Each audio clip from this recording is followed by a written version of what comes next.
ഇന്നത്തെ റെസിപ്പി വടകറിയാണ്. ഇഡ്ഡലിക്കും ദോശയ്ക്കും പൂരിക്കും ചപ്പാത്തിയായാലും മസാല ദോശയ്ക്കും ഒക്കെ പറ്റിയ നല്ലൊരു റെസിപ്പി. എണ്ണ കുറച്ച് ഉപയോഗിച്ച് ചെയ്തെടുക്കുന്ന രീതിയിലാണ് ഞാനിവിടെ ചെയ്ത് കാണിക്കുന്നത്. ഒരു 4-5 പരിപ്പ് വട, കടലപ്പരിപ്പ് വെച്ച് ഉണ്ടാക്കിയ പരിപ്പ് വട ഉണ്ടെങ്കിലും ഈ ഒരു കറി ഈസി ആയിട്ട് ചെയ്തെടുക്കാനായിട്ട് പറ്റും. ഇനി ഇതെങ്ങനെയാണ് തയ്യാറാക്കിയെടുക്കുന്നതെന്ന് നോക്കാം. ഇതാ ഇവിടെ 1 കപ്പ് കടലപ്പരിപ്പ് എടുത്തിട്ടുണ്ട്. നല്ലവണ്ണം ഒന്ന് കഴുകി എടുത്തുകൊണ്ട് വരാം. കുറച്ചേറെ വെള്ളം ഒഴിച്ച് ഒരു 3-4 മണിക്കൂർ നേരത്തേന് കുതിർത്ത് വെക്കണം. കുതിർന്നതിന് ശേഷം ഈ വെള്ളമെല്ലാം നല്ലവണ്ണം ഊറ്റിക്കളഞ്ഞിട്ട് മിക്സിയുടെ വലിയ ജാറെടുക്കുക. പരിപ്പ് മൊത്തം ഇതിൽ ചേർത്തിട്ടുണ്ട്. ഇനി ഇതിൻ്റെ കൂടെ 1 ടേബിൾ സ്പൂൺ പെരിഞ്ജീരകം, പരിപ്പിനാവശ്യമുള്ള ഉപ്പ്,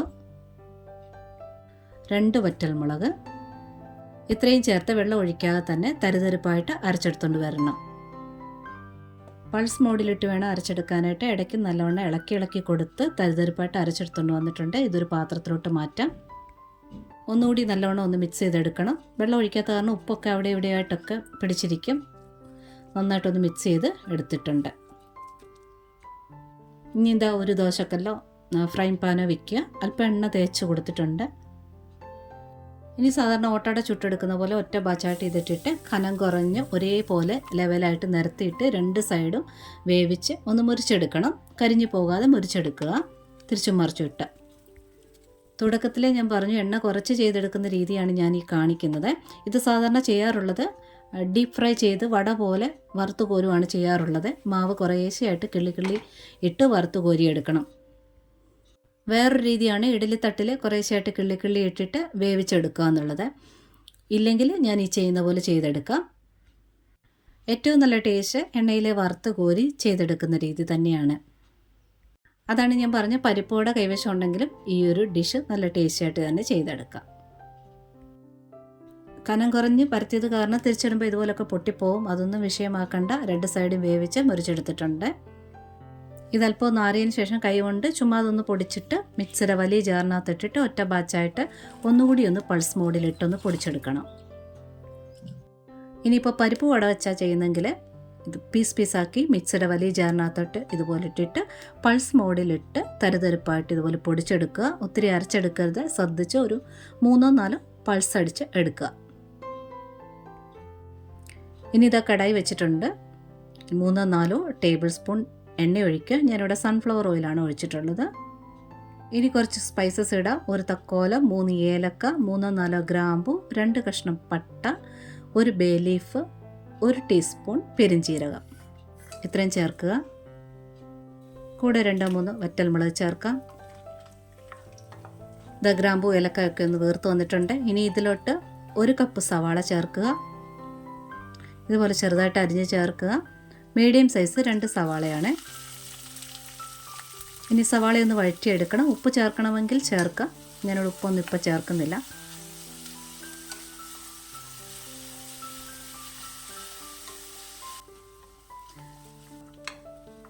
സവാള വഴന്ന് വന്നിട്ടുണ്ട്. ഇനി ഇതിലോട്ട് 2 പച്ചമുളക്, ചെറിയ 2 പച്ചമുളക് ചേർക്കുക.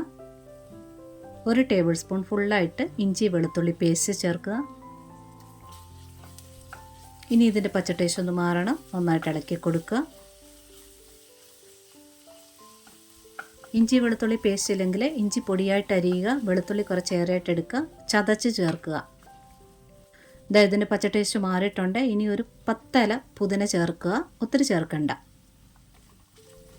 ഇത് നന്നായിട്ട് ഇളക്കി കൊടുക്കുക. പെട്ടെന്ന് ഈ പുതിന വാടി കിട്ടിക്കോളൂ. കുറച്ച് സെക്കൻഡ് മതി. നന്നായിട്ടൊന്ന് ഇളക്കി കൊടുക്കുക.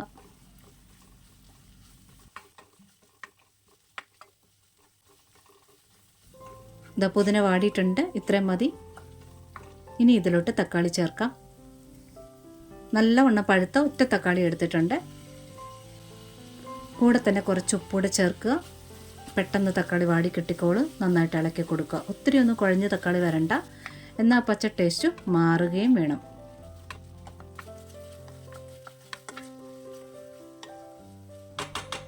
തക്കാളി പാകത്തിന് വഴന്നു വന്നിട്ടുണ്ട്. ഇനി പൊടികൾ ചേർക്കാം.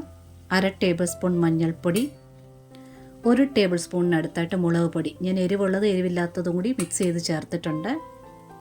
മുളക് പൊടിയേക്കാൾ ഒരല്പം കൂടുതലായിട്ട് മല്ലിപ്പൊടി ചേർക്കുക. അതായത് ഞാനിവിടെ ഒരു 1.25 ടേബിൾ സ്പൂൺ മല്ലിപ്പൊടി ചേർത്തിട്ടുണ്ട്. ഇനി നല്ലവണ്ണം ആ പൊടിയുടെ പച്ച ടേസ്റ്റ് ഒന്ന് മാറുന്ന രീതിയിൽ ഇളക്കി കൊടുക്കുക.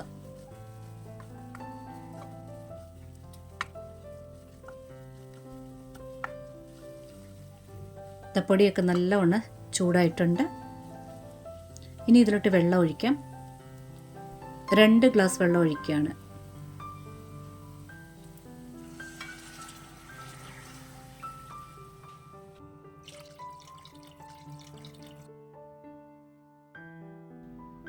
നല്ലവണ്ണം ഒന്ന് ഇളക്കി കൊടുക്കുക.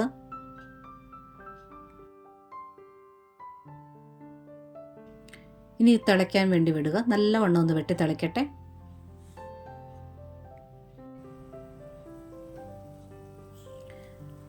ഇതാ തിളച്ച് വന്നിട്ടുണ്ട്. ഇനി ഇതിലോട്ട് ക്രഷ് ചെയ്ത് വെച്ചിരിക്കുന്ന പരിപ്പ് ചേർക്കാം.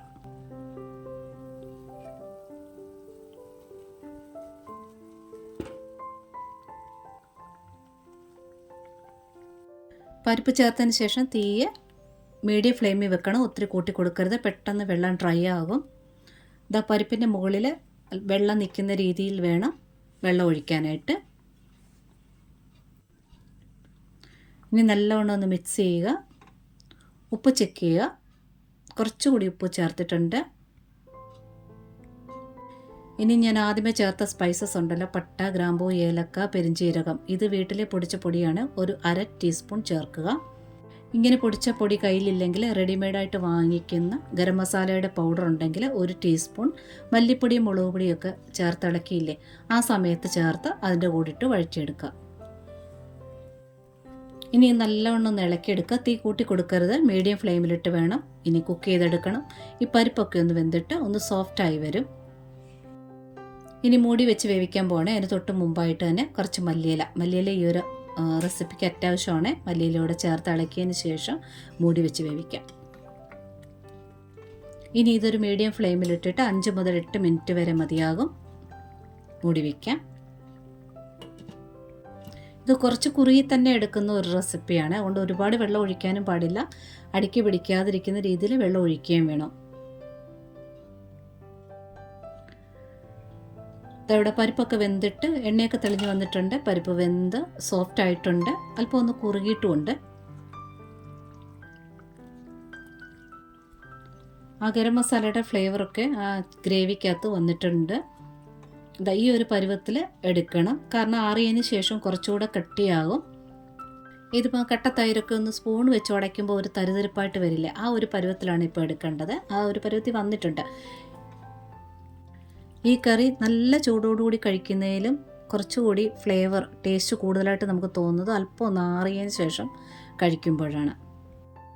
ഈ കറിയിൽ സാധാരണ ഈ വറുത്തൊക്കെ ചെയ്യുമ്പോഴത്തെ എണ്ണ ഇതിലും കൂടുതൽ ഇങ്ങനെ എണ്ണ തെളിഞ്ഞ് പാട പോലെ കിടക്കും. ഇലയിലൊക്കെ ഈ കറി വിളമ്പുന്ന സമയത്ത് എണ്ണ ഇങ്ങനെ ഒഴുകി ഇറങ്ങും. ഞാനിവിടെ എണ്ണ കുറച്ചുള്ള രീതിയിലാണ് ചെയ്തിരിക്കുന്നത്.